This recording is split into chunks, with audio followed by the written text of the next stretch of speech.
સુરતનો mother India ડેમનું જુઓ ખૂંખાર રૂપ। દક્ષિણ ગુજરાતમાં મેઘરાજાએ મહાતાંડવ મચાવતા નદીઓએ તેનું ઓરિજિનલ રૂપ બતાવવાનું શરૂ કર્યું છે। મોટાભાગની નદીઓએ ખૂંખાર રૂપે વહેતા દક્ષિણ ગુજરાતના હાલ બેહાલ થઈ ગયા છે। ઉપરથી પાડોશી રાજ્યમાં પડેલા વરસાદનું પાણી પણ દક્ષિણ ગુજરાતની નદીઓમાં આવતા અંબિકા, મધર ઇન્ડિયા સહિતની નદીઓએ રૌદ્ર સ્વરૂપ ધારણ કર્યું છે। નદીમાં ઘોડાપૂર આવતા તંત્ર એક્શનમાં આવી ગયું છે। સુરતના મહુવાના ઉમરા ખાતે આવેલો મધર ઇન્ડિયા ડેમ પણ લાલઘુમ બનીને વહી રહ્યો છે।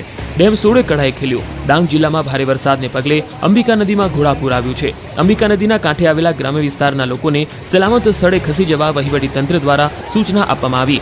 મધર ઇન્ડિયા ડેમ છલકાયો છે। ડેમમાં આ પાણીની સપાટી ઊંચી આવતા ખેડૂતોમાં ખુશીનો માહોલ જોવા મળી રહ્યો છે। અંબાજીમાં અનરાધાર વરસાદથી બજારો પાણી પાણી। અંબાજીમાં સોમવારે મેઘરાજાએ પધરામણી કરતા અંબાજીની બજારો પાણી પાણી થઈ ગઈ। અંબાજીમાં સવારથી ઘેરાયેલા વાદળો બપોર થતા વરસી પડ્યા હતા। અનરાધાર વરસાદ પડતા અંબાજીની બજારો બેટમાં ફેરવાયાથી અંબાજીની બજારોમાં પાણી વહેતા થયા। અનેક જગ્યાએ પાણી ભરાતા તંત્રની કામગીરી સામે સવાલ ઉઠ્યા। 6 દિવસથી અંબાજી પંથકમાં વરસી રહ્યો છે હળવો અને ધીમી ધારે વરસાદ। વરસાદને લઈ ખેડૂતોમાં ખુશી જોવા મળી રહી છે। વાતાવરણમાં ઠંડક પ્રસરી ગઈ છે। શ્રાવણ મહિનામાં શ્રીકાર વર્ષા થશે। હવામાન વિભાગ અને અંબાલાલનો મોટો ધડાકો। 11 ઓગસ્ટથી વરસાદનો ત્રીજો રાઉન્ડ। ગુજરાતમાં મેઘરાજાની તોફાની બેટિંગ બાદ હવે ત્રીજા રાઉન્ડની રાહ જોવાઈ રહી છે। ત્યારે હવામાન વિભાગ અને હવામાન નિષ્ણાંત અંબાલાલ પટેલે વરસાદને લઈને મોટો ધડાકો કર્યો છે। ગુજરાત પર હાલ સંકટના વાદળો ઘેરાયેલા છે। અલબત્ત એમ કહો કે આખું ગુજરાત હાલ મોટા સંકટમાંથી પસાર થઈ રહ્યું છે તો પણ અતિશયોક્તિ નથી। ગુજરાત પર એક સાથે 1-2 નહીં પણ 3 વરસાદી સિસ્ટમ સક્રિય થઈ ગઈ છે। દરિયો તોફાની બન્યો છે અને આ બધાની વચ્ચે ગુજરાત પર તોળાઈ રહ્યું છે સૌથી મોટા પૂરનું સંકટ। હવામાન વિભાગે આગાહી કરી છે કે મધ્ય, ઉત્તર અને સૌરાષ્ટ્ર સાથે દક્ષિણ ગુજરાતમાં વરસાદ ભૂક્કા બોલાવશે। ઓફશોર ટ્રફના કારણે રાજ્યમાં વરસાદ પડશે। અમદાવાદ અને ગાંધીનગરમાં પણ ગાજવીજ સાથે વરસાદની આગાહી છે। બીજી તરફ અંબાલાલે પણ ખેડૂતોની ચિંતા વધે તેવી આગાહી કરી। હવામાન જાણકાર અંબાલાલના મતે 11 થી 14 ઓગસ્ટ દરમિયાન વરસાદી રાઉન્ડ શરૂ થશે। 24 ઓગસ્ટથી વિષમ રહી શકે છે હવામાન। ખેડૂતોની ચિંતા વધવાની આશંકા। પાછોતરો વરસાદ કરાવી શકે છે નુકસાન। ઊભા પાકમાં નુકસાનીની આશંકા છે। ઉત્તર ગુજરાત, કચ્છ, સૌરાષ્ટ્રમાં વરસાદ તોડી નાખે એવો પડશે। નદીના કાંઠે લદ્દાખ જેવો પ્રાકૃતિક સૌંદર્યનો માહોલ માણવો હોય તો પહોંચો નર્મદા જિલ્લામાં। લદ્દાખના પેંગોંગ લેક જેવો નજારો અને લદ્દાખ જેવી જ પ્રકૃતિની મજા માણવી હોય તો નર્મદા જિલ્લામાં પહોંચી જાઓ। ચોમાસું જામતા નર્મદા જિલ્લાનું સૌંદર્ય 16 કળાએ ખીલી ઉઠ્યું છે। નર્મદા જિલ્લાના માંડણ ગામે પ્રકૃતિ 16 કળાએ ખીલી ઉઠતા પ્રવાસીઓ ઉમટ્યા છે। કરજણ ડેમમાં પાણીની આવક થતા જેના બેક વોટરથી માંડણ ગામે સુંદર ઝીલનું નિર્માણ થયું છે। વરસાદમાં ડુંગરો પાસે નજીકમાં સુંદર ધોધ પડે છે એટલે પ્રવાસીઓ માટે આકર્ષણનું કેન્દ્ર બનતા પ્રવાસીઓની સંખ્યામાં વધારો થયો છે। માંડણ ગામે તળાવના કિનારે લોકો ટેન્ટ લગાવી પ્રકૃતિની મજા માણે છે। અહીંયા મોટી સંખ્યામાં પ્રવાસીઓ ઉમટી પડતા ભીડ જોવા મળી રહી છે। આ જગ્યા મનમોહક બની છે જેથી આદિવાસીઓ માટે આ જગ્યા આશીર્વાદરૂપ સાબિત થઈ રહી છે। મોટી સંખ્યામાં પ્રવાસીઓ આવતા અહીંના સ્થાનિક લોકોને રોજગારી પણ વધુ મળે છે। ત્યારે અહીં આવતા પ્રવાસીઓ પણ ઈચ્છે છે કે આ જગ્યાને સરકાર દ્વારા ડેવલપ કરવામાં આવે તો કાયમ માટે અહીં પ્રવાસીઓ આવે અને એક મોટું પ્રવાસન ધામ પણ બને। જો કે અહીં આવતા પ્રવાસીઓને જાણે કોઈ મોટા હિલ સ્ટેશન પર પહોંચ્યા હોય એવું લાગે છે। રાજકોટ નજીક છુપાયેલું છે અનોખું સૌંદર્ય। શહેરથી માત્ર 12 કિલોમીટર દૂર ખીલ્યો કુદરતી નજારો। ચોમાસાની આ ઋતુ પ્રકૃતિ પ્રેમીઓ માટે અનોખી ખુશી લઈને આવતી હોય છે। લોકો પણ ખીલેલી પ્રકૃતિને માણવા માટે ફરવા નીકળી જતા હોય છે। ત્યારે રાજકોટ નજીક પણ એક એવું સ્થળ આવેલું છે કે જ્યાં પ્રકૃતિ ખીલી ઉઠી છે। રાજકોટથી માત્ર 12 કિલોમીટરના અંતરે જ એક એવું ફરવાલાયક સ્થળ આવેલું છે કે જે આમ તો ઓછું જાણીતું છે પરંતુ ત્યાં પ્રાકૃતિક અને આધ્યાત્મિક બાબતોનો અનોખો સંયોગ છે। ભીચરી ગામ સુધી પહોંચવા રાજકોટ શહેરના પ્રદ્યુમન પાર્કની બાજુમાંથી જવાય છે। આ ડુંગર સુધી પહોંચવા સુધીનો રસ્તો જાણે પ્રકૃતિની ગોદમાં લોકોનું સ્વાગત કરવા અધીરો હોય તેવા દ્રશ્યો જોવા મળ્યા। ઘટાટોપ વૃક્ષ વચ્ચેથી નીકળતો આ રસ્તો ગીરના ગાઢ જંગલો વચ્ચે હોવાનો અહેસાસ કરાવે છે। આ ડુંગર ઉપર સુધી વાહન પણ જઈ શકે છે। જોકે કેટલાક લોકો અહીંયા ચાલીને જવાનું વધારે પસંદ કરે છે। આમ તો ડુંગર ઉપર ચડતાની સાથે જ આસપાસના દ્રશ્યો ખૂબ જ આકર્ષક લાગે છે પરંતુ લોકો જ્યારે ડુંગર પર આવી જાય છે ત્યારે તેઓ આસપાસના અદ્ભુત વાતાવરણનો અનુભવ કરે છે।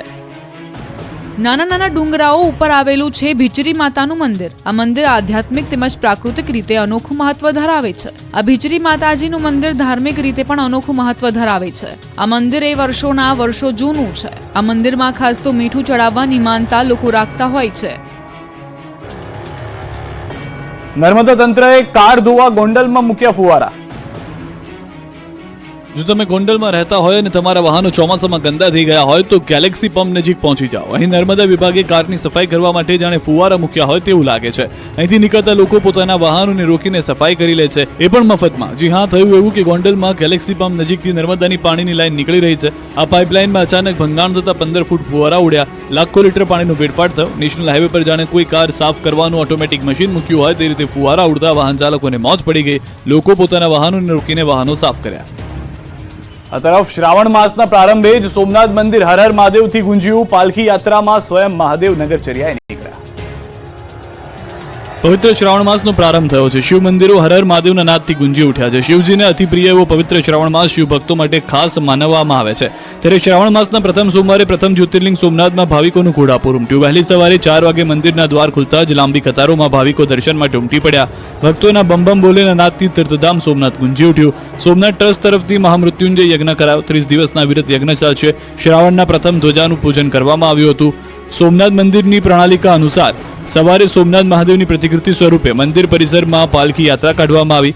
પવિત્ર શ્રાવણ માસમાં ભગવાન શિવજીના ભક્તોને દર્શન આપવા નગરચર્યા નીકળતા હોય આવા ભાવ સાથે સોમનાથ મંદિર પરિસરમાં ભગવાન સોમનાથની પરંપરાગત પાલખી યાત્રા યોજાઈ, જેમાં સ્થાનિક સોમપુરા તીર્થ પુરોહિત સહિત હજારો ભક્તો હર હર મહાદેવના નાદ સાથે જોડાયા હતા.